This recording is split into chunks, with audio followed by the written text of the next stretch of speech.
So കുറേ ആൾക്കാർ repeatedly comment സെക്ഷനിൽ ചോദിച്ചിട്ടുള്ളൊരു ക്വസ്റ്റ്യൻ ആയിരുന്നു, എന്തുകൊണ്ടാണ് UPSC സിവിൽ സർവീസ് എക്സാം PSCനേക്കാളും ആൾക്കാർ കുറച്ചും കൂടെ ഓപ്റ്റ് ചെയ്യുന്നത്? എന്ന് വെച്ചാൽ PSCക്ക് ഒരുപാട് ലാർജ് നമ്പർ ഓഫ് കോമ്പറ്റീഷൻ ഉണ്ടില്ല എന്നല്ല ഞാൻ പറയുന്നത്, പക്ഷെ കുറച്ചും കൂടെ ആൾക്കാർ ഇപ്പോൾ UPSC പ്രിപ്പറേഷൻസിലേക്ക് ഇറങ്ങുന്നുണ്ട്. അതിൻ്റെ റീസൺ എന്താണെന്നുള്ളതാണ് നമ്മൾ ഇന്നിവിടെ ഡിസ്കസ് ചെയ്യാൻ വേണ്ടി പോകുന്നത്. So first of all UPSC എന്ന് വെച്ചാൽ എന്താ? യൂണിയൻ പബ്ലിക് സർവീസ് കമ്മീഷനാണ്. ഇവരാണ് എന്ത് കണ്ടക്ട് ചെയ്യുന്നത്?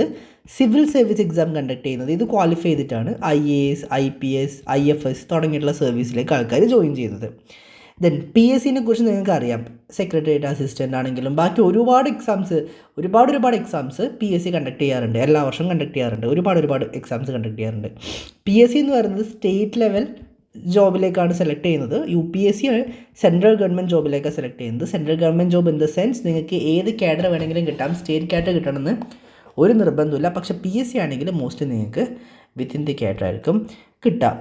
UPSC ആണ് ഈ ഒരു IAS, IPS, IFS, IRS തുടങ്ങിയിട്ടുള്ള എല്ലാ സർവീസിലേക്കുള്ള സെലക്ഷൻസ് കണ്ടക്ട് ചെയ്യുന്നത് PSC ആണ്. ഇപ്പോൾ ഡെപ്യൂട്ടി കളക്ടർ, ഇപ്പോൾ KS എക്സാം എല്ലാവർക്കും അറിയാം, കേരള അഡ്മിനിസ്ട്രേറ്റീവ് സർവീസിലേക്കുള്ള എക്സാം നിങ്ങൾക്ക് അറിയാം. അപ് ടു SP വരെ ആവാം. പോലീസ് ഡിപ്പാർട്ട്മെൻറ്റിൽ പോകുന്നതാണെങ്കിൽ അപ് ടു SP വരെ ആവാം.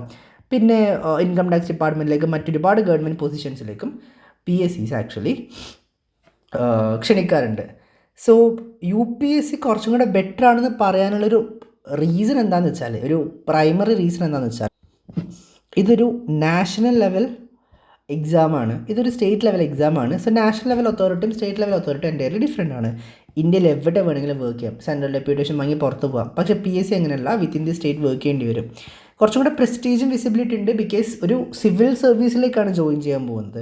റെസ്പെക്റ്റ് ഉണ്ട്, റെക്കഗ്നേഷൻ ഉണ്ട്. ബട്ട് ഒരു IAS ആയിരിക്കും എൻ്റയർ ഡിസ്ട്രിക്റ്റിലെ എൻ്റയർ ഡിപ്പാർട്ട്മെൻറ്റ് കൺട്രോൾ ചെയ്യുന്നത്.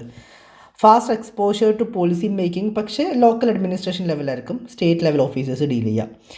പിന്നെ UPSCക്ക് കോമ്പറ്റീഷൻ നല്ലോണം ഉണ്ട്, നല്ല ബുദ്ധിമുട്ടാണ് എക്സാം. PSCസിന് കോമ്പറ്റീഷൻ ഉണ്ട്, പക്ഷേ കമ്പാരിറ്റീവ്ലി കുറച്ചും കൂടി ഈസിയർ ആണെന്നാണ് പറയുന്നത്. ഈസി ആണെന്നല്ല പറയുന്നത്, ഈസി എന്ന് ആരും കമൻറ്റ് സെക്ഷനിൽ പറയണ്ട. Comparatively, the word is very important.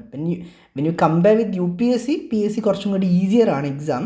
പക്ഷേ UPSC കുറച്ചും കൂടി അറിയാമല്ലോ, UPSC സിവിൽ സർവീസ് എക്സാം ഒരു 1000 ആൾക്കാരായിരിക്കും മൊത്തം റാങ്ക് ലിസ്റ്റിൽ വരിക. അതിൽ തന്നെ കേരളത്തിൽ നിന്ന് 30-40 ആൾക്കാരാണ് ഇപ്പോൾ ഏകദേശം ഒരു ആവറേജ് പറയുകയാണെങ്കിൽ സർവീസിലേക്ക് എത്തുന്നത്, ഒരു 30-40 ആൾക്കാർ. അപ്പോൾ തന്നെ നിങ്ങൾക്ക് ഏകദേശം മനസ്സിലാവും, ഈ ഇത്രയും കോടിക്കണക്കിന് ജനങ്ങളുള്ള കേരളത്തിൽ നിന്ന് 30-40 ആൾക്കാരാണ് സിവിൽ സർവീസിലേക്ക് ജോയിൻ ചെയ്യുന്നത്. ഇപ്പോൾ കേരളത്തിൽ തന്നെ ഏകദേശം 30,000-ലധികം ആൾക്കാർ എക്സാം അറ്റംപ്റ്റ് ചെയ്യുന്നതാണ് ഏതൊക്കെയോ സൈറ്റ് നോക്കിയപ്പോൾ കാണാൻ വേണ്ടി സാധിച്ചത്. കൃത്യമായിട്ടുള്ള കണക്ക് UPSC പബ്ലിഷ് ചെയ്തിട്ടില്ല. സ്റ്റിൽ ഒരു 30,000 തൊട്ട് 40,000 ആസ്പിറൻസ് കേരളത്തിൽ എക്സാം എഴുതിയിട്ടും ഒരു 30-40 ആൾക്കാരാണ് ഫൈനൽ മെറിറ്റ് ലിസ്റ്റിലേക്ക് എത്തുന്നത്. സോ കോമ്പറ്റീഷനും ഡിഫിക്കൽട്ടീനെസ് അതുപോലെ തന്നെ ഉണ്ട്. പക്ഷേ ഇതൊരു ഓൾ ഇന്ത്യ സർവീസാണ്, ഇതൊരു സ്റ്റേറ്റ് ലെവൽ സർവീസാണ്. പക്ഷേ വൃത്തിക്കിരുന്ന് പഠിക്കാൻ പറ്റും, അല്ലെങ്കിൽ ഡെഡിക്കേറ്റഡ്ലി പഠിക്കാൻ പറ്റുമെങ്കിൽ UPSC ബെറ്റർ. പക്ഷേ UPSCയുടെ പ്രശ്നം എന്താ വെച്ചാൽ, പഠിച്ചാൽ കിട്ടുന്ന ഒരു നിർബന്ധമില്ല. ഇവിടെ ഏറ്റവും ഇമ്പോർട്ടൻ്റ് ആയിട്ടുള്ളത് കൺസിസ്റ്റൻസിയാണ്, അതുപോലെ തന്നെ ക്വസ്റ്റ്യൻസ് ഹാൻഡിൽ ചെയ്യാനുള്ള ആ ഒരു സ്കില്ലുമാണ്. ആ സ്കില്ല് ഡെവലപ്പ് ചെയ്തെടുക്കേണ്ടതാണ്, 1 ഇയർ ഇരുന്ന് പഠിക്കേണ്ടതാണ്.